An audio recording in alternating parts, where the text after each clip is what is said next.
Tonight's headline sounds like pure shock value.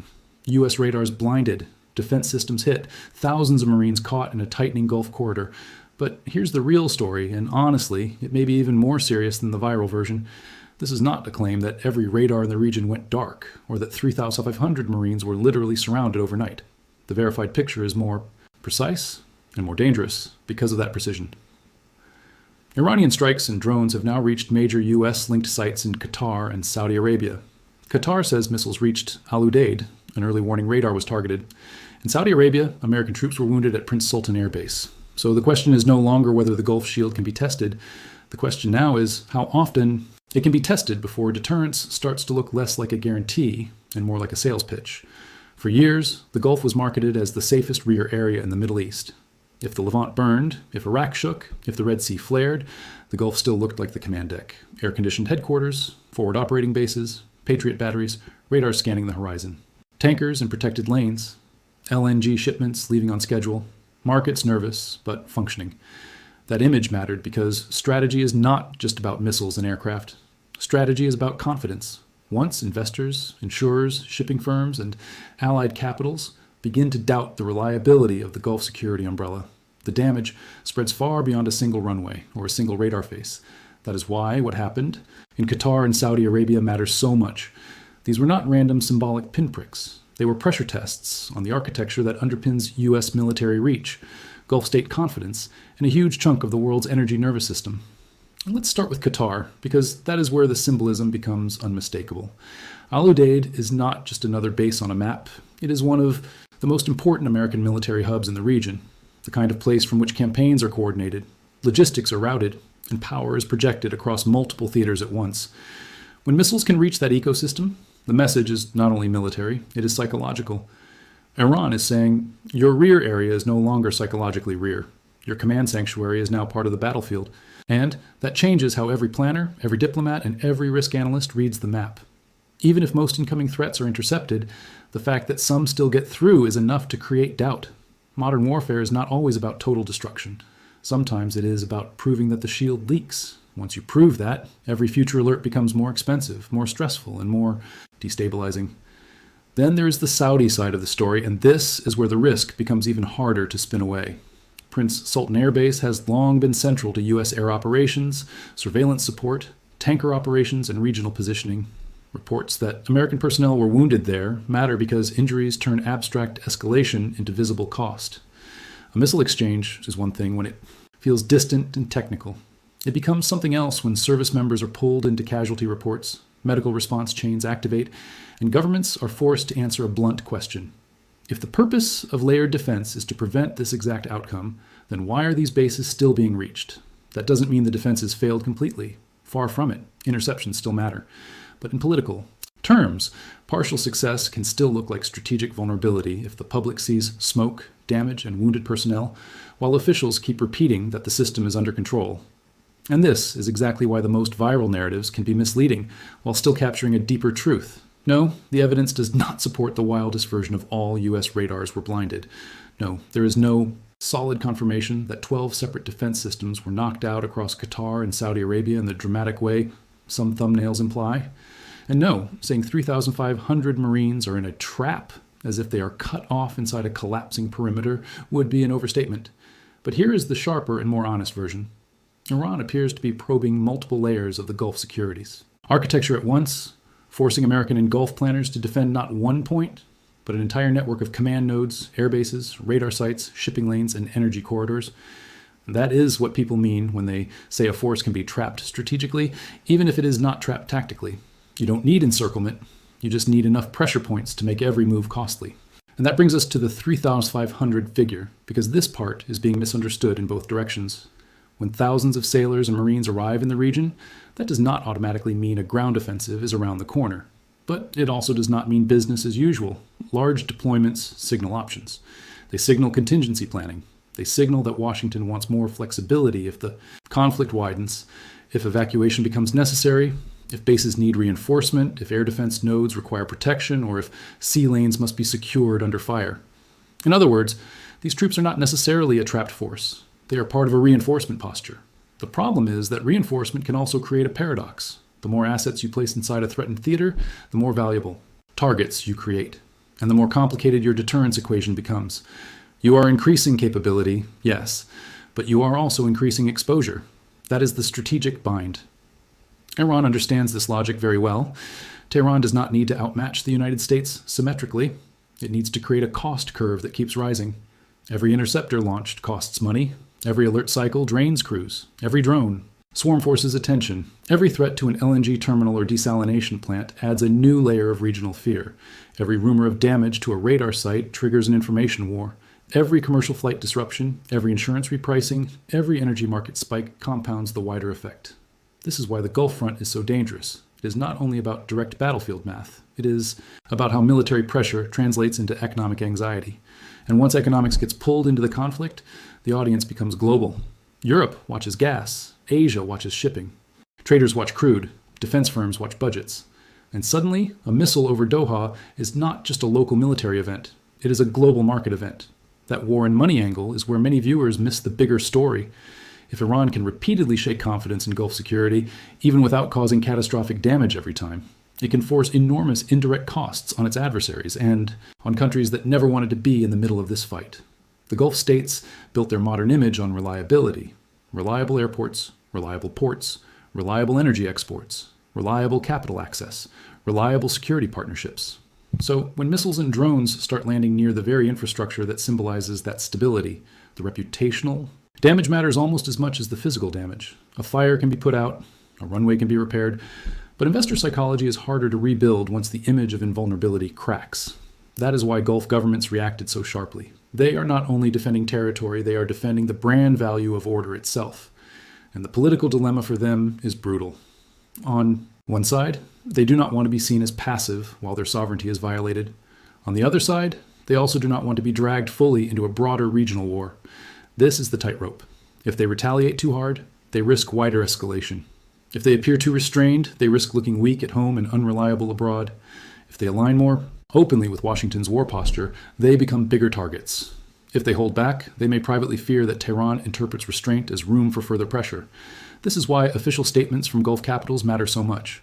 The language has shifted from concern to sovereignty, from caution to red lines, from distance to conditional resolve.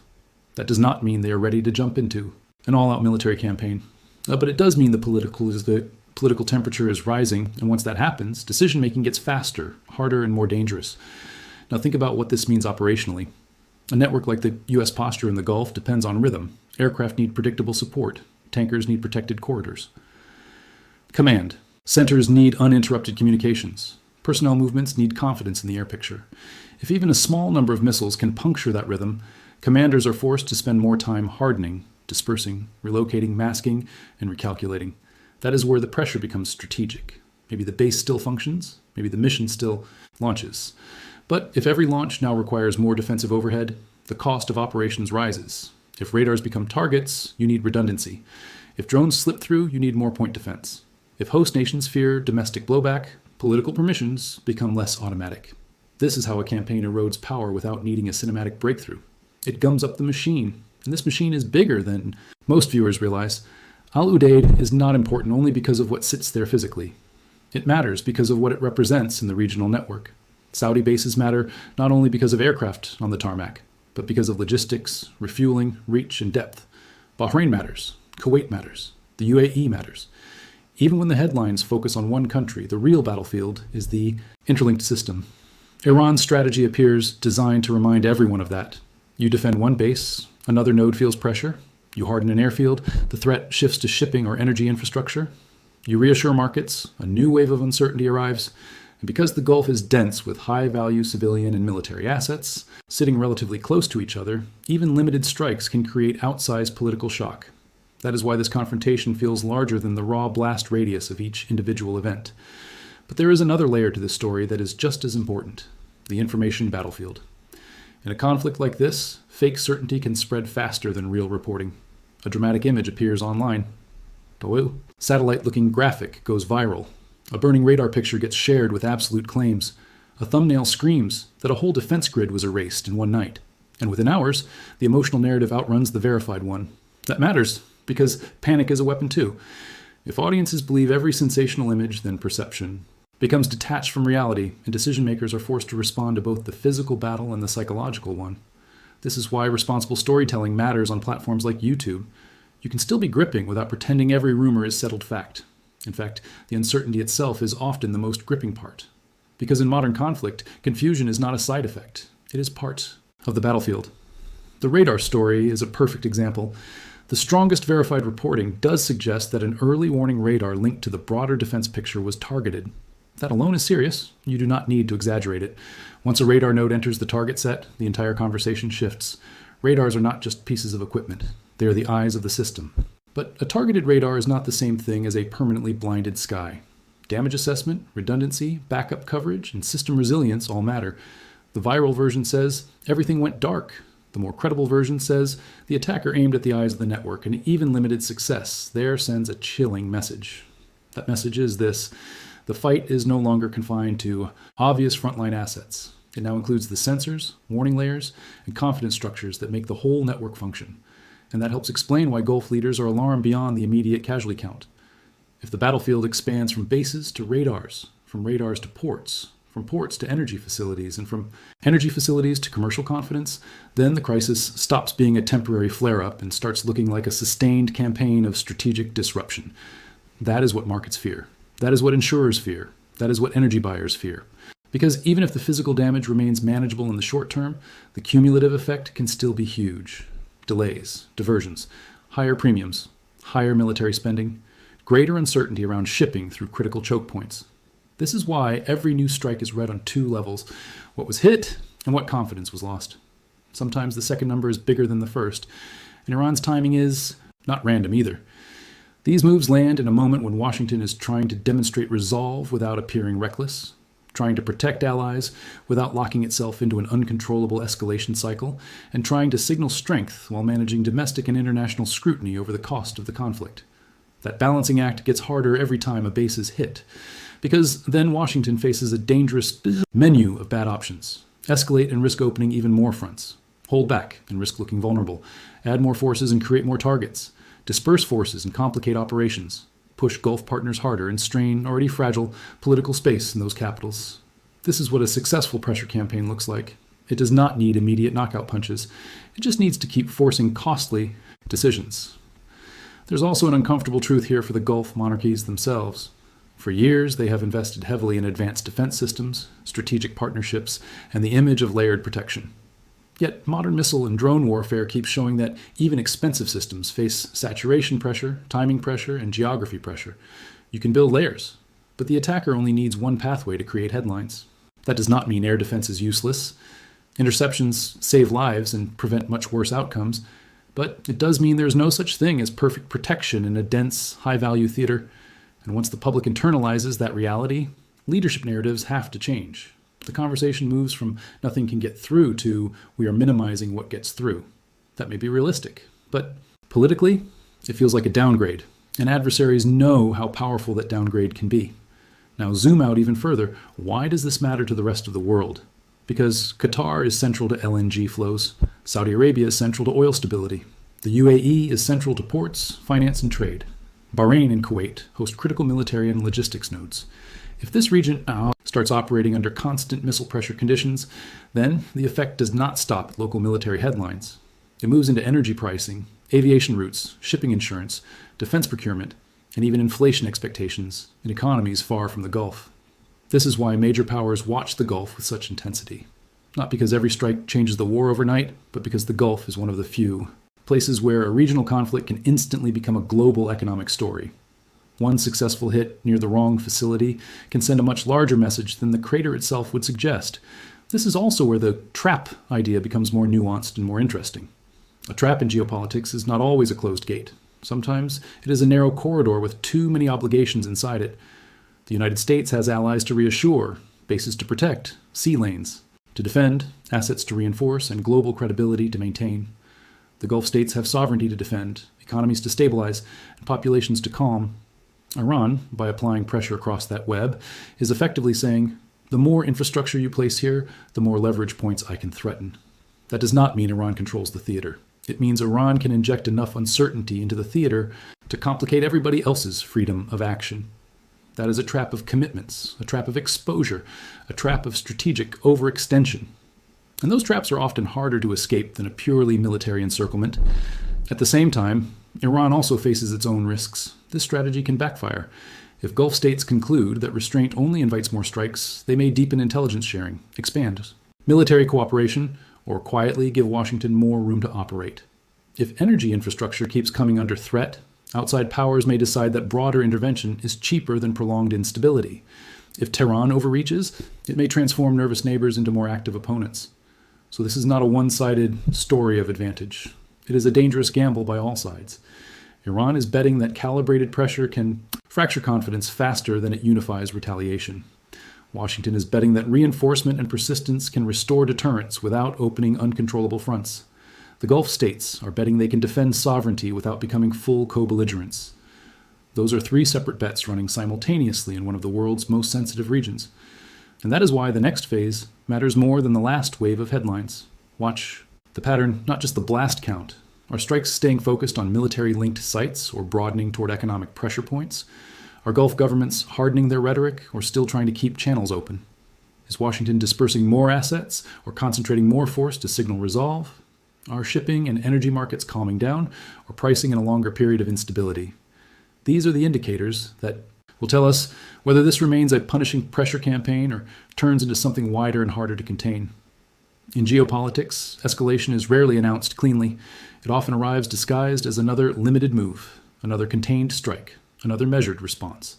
Then suddenly the operating environment has changed. And right now the operating environment has absolutely changed. A Gulf war map that once looked compartmentalized now looks connected. A region once sold as the stable rear zone now looks exposed.